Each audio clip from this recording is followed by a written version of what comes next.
Assalamualaikum warahmatullahi wabarakatuh. Perkenalkan, kami dari kelompok 1. Saya Faldi Fajri Ramadan. Saya Aditya Galifat Rahman. Dan saya Dian Prawira Nugraha. Kami di sini akan membahas tentang sistem telekomunikasi.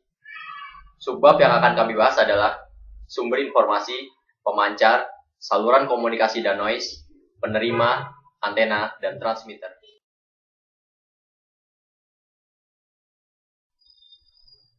Dan subbab yang pertama yang akan kita bahas adalah pengertian dari sistem telekomunikasi.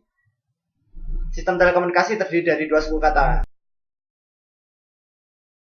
yakni sistem dan telekomunikasi. Sistem dapat diartikan sebagai sebuah kesatuan yang terdiri atas input, proses, dan output. Sedangkan telekomunikasi terdiri dari dua suku kata, tele dan komunikasi. Tele berarti jauh dan komunikasi berarti percakapan antara dua orang atau lebih. Sistem telekomunikasi berarti sebuah sistem terdiri dari output, proses, dan input yang diaplikasikan untuk melayani percakapan jarak jauh. Tujuan dari sistem telekomunikasi adalah menyampaikan informasi dari suatu lokasi ke lokasi lainnya.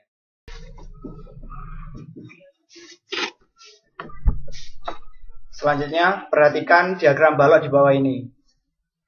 Ini adalah diagram balok sistem telekomunikasi. Sumber noise, menerima, tujuan. Sumber informasi. Sistem telekomunikasi ada untuk menyampaikan pesan yang berasal dari sumber informasi yang diklasifikasikan menjadi dua, analog dan digital. Sumber informasi adalah segala hal yang dapat digunakan oleh seseorang sehingga mengetahui tentang hal yang baru. Ciri-cirinya dapat dilihat, dibaca, dan dipelajari. Yang kedua, diteliti, dikaji, dan dianalisis. Yang ketiga, dimanfaatkan dan dikembangkan di dalam kegiatan-kegiatan pendidikan, penelitian, dan laboratorium. Yang keempat, ditransformasikan kepada orang lain.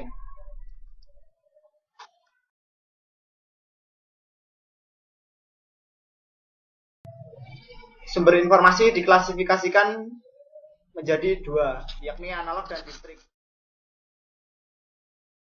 Sistem analog berarti mikrofon yang digerakkan oleh sinyal suara yang memancarkan gelombang amplitudo secara kontinu.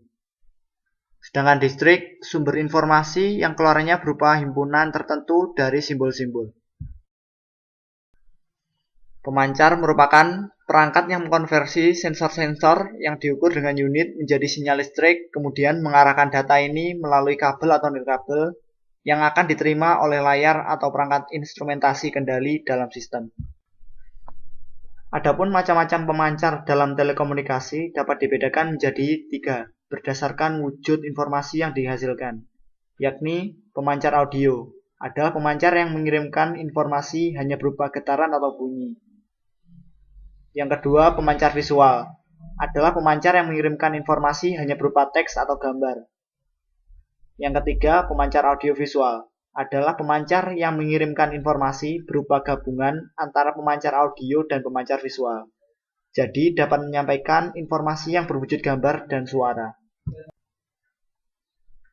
Sedangkan berdasarkan frekuensi gelombangnya, pemancar dapat dibedakan menjadi tiga, yaitu pemancar infrasonik adalah pemancar yang memancarkan gelombang frekuensi di bawah 20 Hz. Yang kedua, pemancar audiosonik adalah pemancar yang memancarkan gelombang frekuensi antara 20 sampai 20.000 Hz. Yang ketiga, pemancar ultrasonik adalah pemancar yang memancarkan gelombang frekuensi di atas 20.000 Hz. Berdasarkan medium gelombang yang dipancarkan, pemancar dapat dibedakan menjadi dua, yaitu pemancar gelombang mekanik adalah pemancar yang dalam pengiriman informasinya memerlukan suatu medium atau zat perantara. Contohnya pemancar radio, pemancar televisi. Yang kedua, pemancar gelombang elektromagnetik adalah pemancar yang dimana pengiriman informasinya tidak memerlukan suatu medium atau zat perantara. Contohnya pemancar sinar X, sinar gamma, dan lain-lain. Selanjutnya, komponen-komponen pemancar. Yang pertama, osilator. Dalam sistem pemancar digunakan untuk membangkitkan gelombang listrik sinusoida.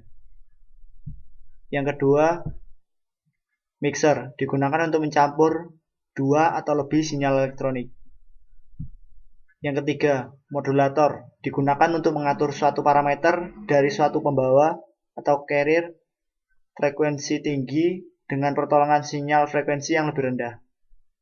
Yang keempat, repeater adalah komponen sistem telekomunikasi pemancar yang digunakan sebagai penguat sinyal atau amplifier dan untuk memperkecil kecacatan redaman agar dapat diterima lebih jelas. Dan ini adalah 3 fungsi dasar dari repeater. Yang pertama, menerima sinyal yang mendemodulasi sinyal masukan. Yang kedua, menghasilkan kembali sinyal informasi audio dari masukan. Yang ketiga, mengatur sinyal masukan dan memancarkan kembali suara pada frekuensi radio yang baru. Bagaimana penjelasan dari teman saya tadi? Cukup jelas kah? Secara sederhananya, bisa diumpamakan seperti ini. Ada sebuah pemancar dan sebuah penerima. Yang dijelaskan teman saya tadi adalah bagian pemancarnya. Dan yang akan dijelaskan oleh teman setelah saya adalah penerimanya. Jadi yang akan saya jelaskan adalah di antara pemancar dan penerima tersebut, yaitu ada yang namanya saluran telekomunikasi. Jenis saluran telekomunikasi yang umum ada 2, menggunakan kabel dan tidak menggunakan kabel, atau biasa disebut wireless. Dalam saluran telekomunikasi, terdapat beberapa macam gangguan. Macam-macam gangguan dalam saluran telekomunikasi bisa dikategorikan pertama, random, yaitu tidak dapat diramalkan terjadinya.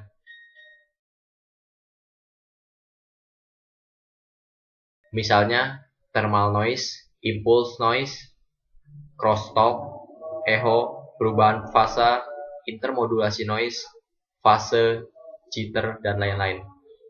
Yang kedua, tak random. Terjadinya dapat diramalkan.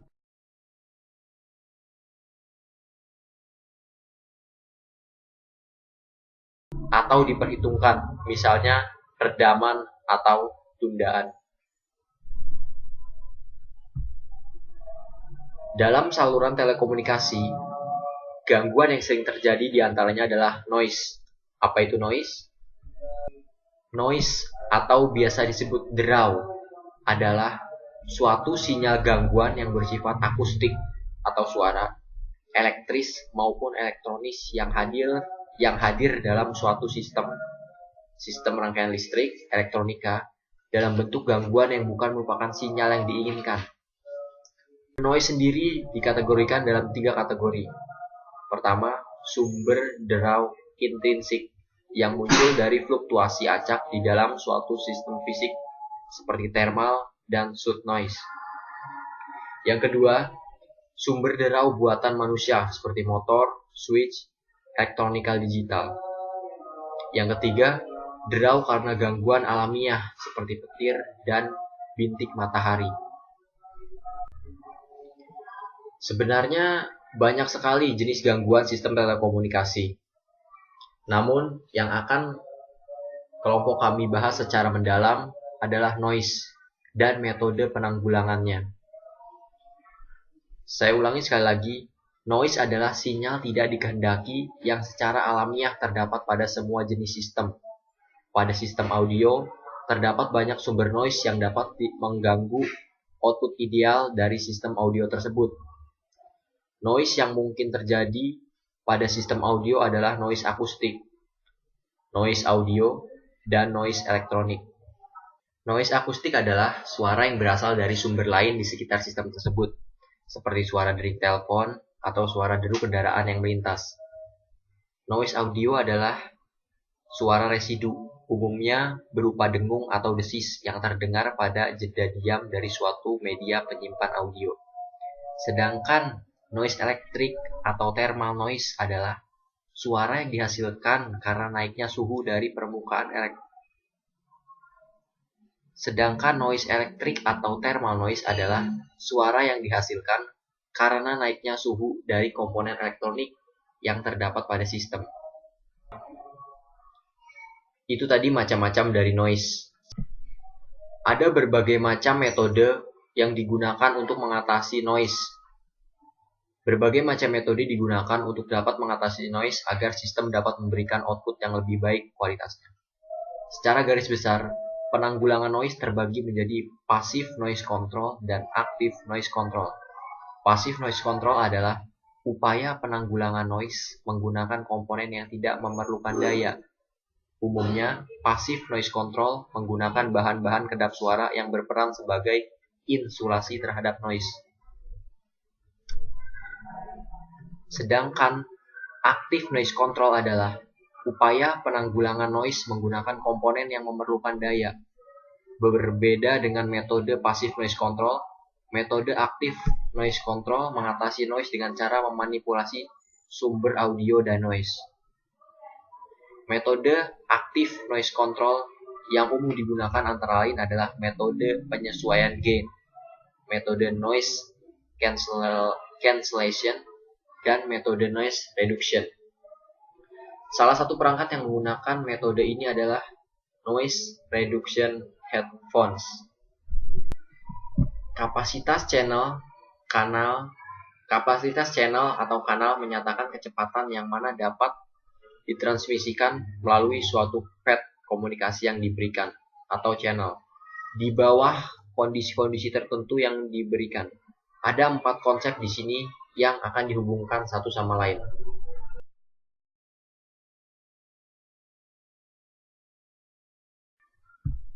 Pertama, data rate adalah kecepatan dalam bit per second atau bps, di mana data dapat berkomunikasi.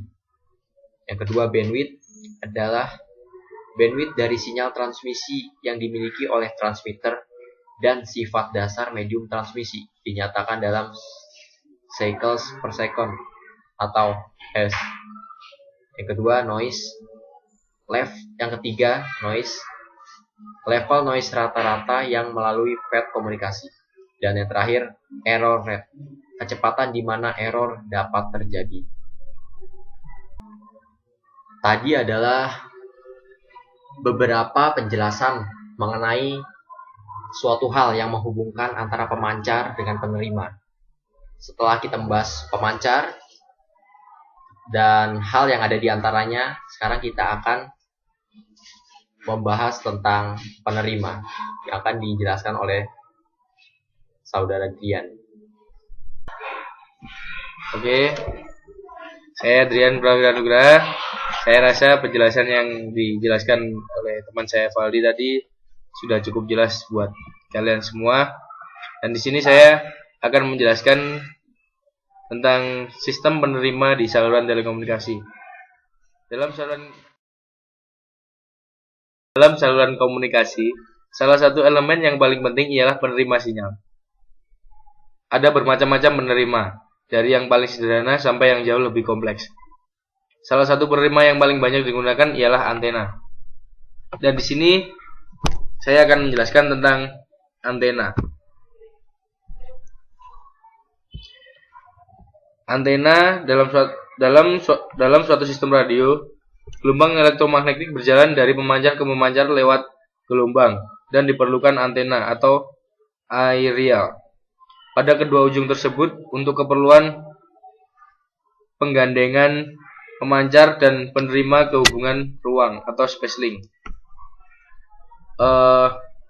Dan berikutnya saya akan menjelaskan tentang elemen-elemen yang terkandung dalam antena. Yang pertama adalah sistem koordinat.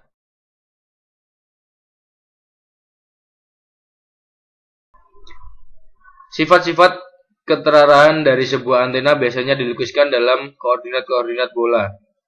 Antena dibayangkan berada di tengah-tengah bola. Berikutnya adalah medan radiasi. Arus listrik dalam suatu kawat selalu dikelilingi oleh medan magnetis. Bila arus tersebut bolak-balik, muatan-muatan listrik bebas dalam kawat akan mendapatkan percepatan. Dan ini menimbulkan suatu medan elektromagnetis bolak-balik yang akan berjalan menjauhi antena dalam suatu gelombang elektromagnetis.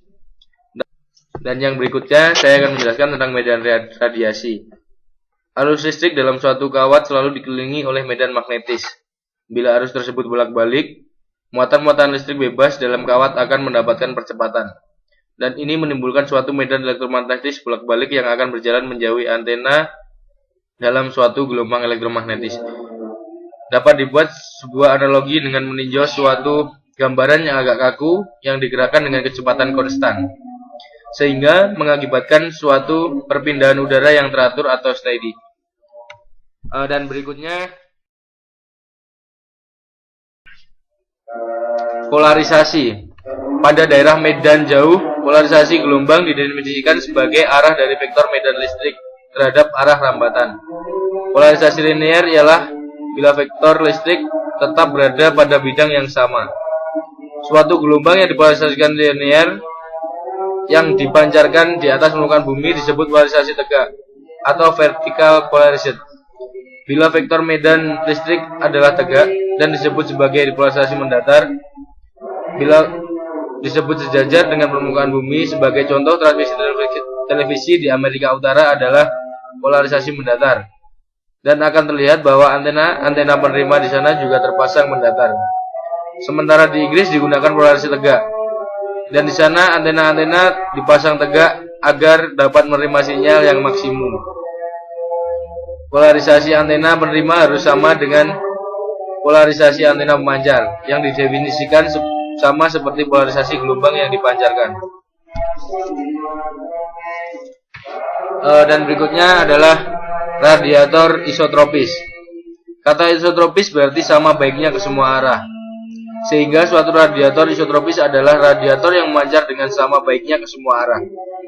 Sebuah bintang adalah contoh dari suatu radiator isotropis dari energi elektromagnetis. Tetapi pada tingkat yang lebih praktis, semua antena nyata akan memancar lebih baik ke beberapa arah tertentu daripada ke arah yang lain.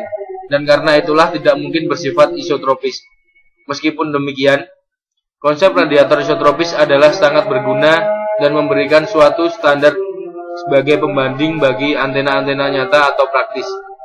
Lagi pula, karena ini adalah suatu radiator hipotesis, maka dapat dianggap sebagai tanpa rugi. Jadi efisiensinya sama dengan 1. Dan berikutnya saya akan menjelaskan tentang macam-macam antena.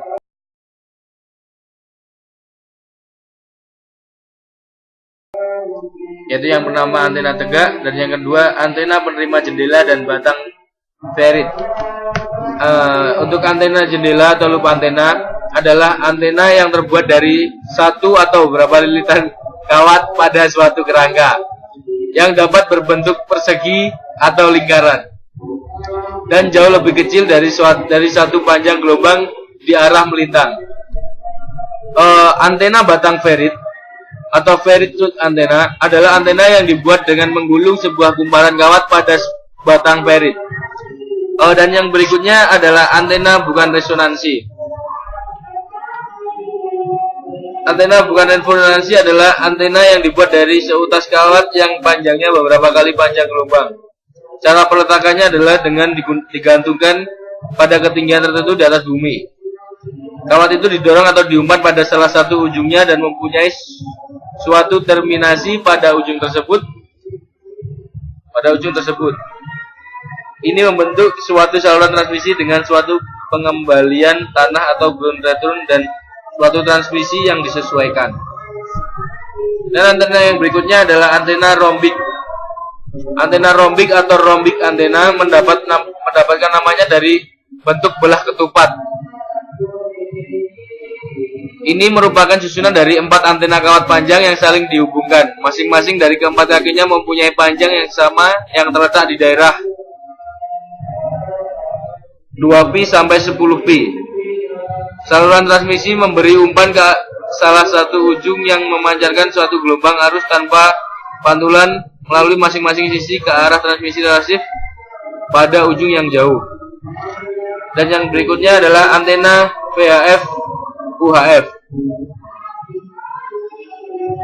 Antena omnidiskon.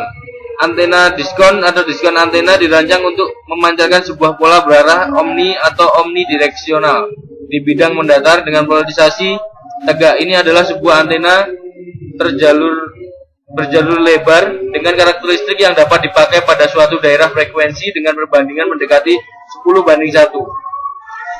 Dan yang berikutnya adalah antena dengan reflektor paraboloid. Antena yang paling banyak digunakan untuk gelombang-gelombang mikro ialah antena dengan reflektor paraboloid yang terdiri dari sebuah antena primer seperti misalnya dipole atau sebuah trompet yang ditempatkan pada titik fokal sebuah reflektor paraboloid. Dan yang berikutnya adalah antena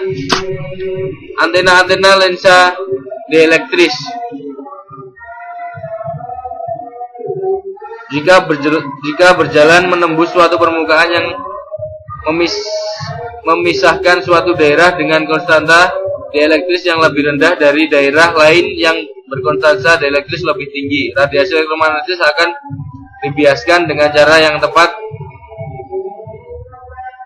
sama seperti pembiasan cahaya. Yang terakhir adalah antena celah.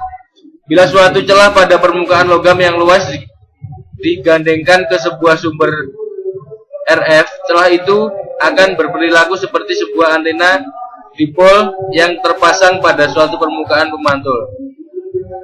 Dan terakhir, saya akan menjelaskan tentang transmitter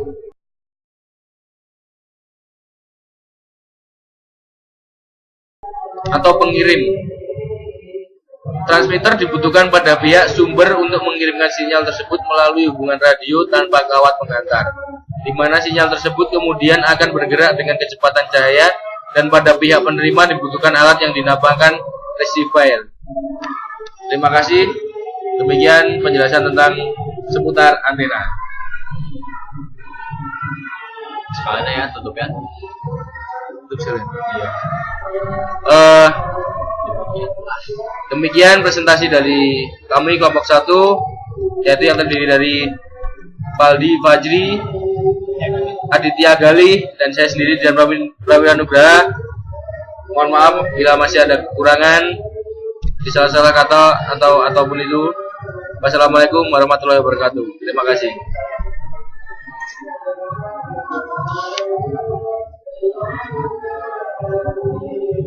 Murad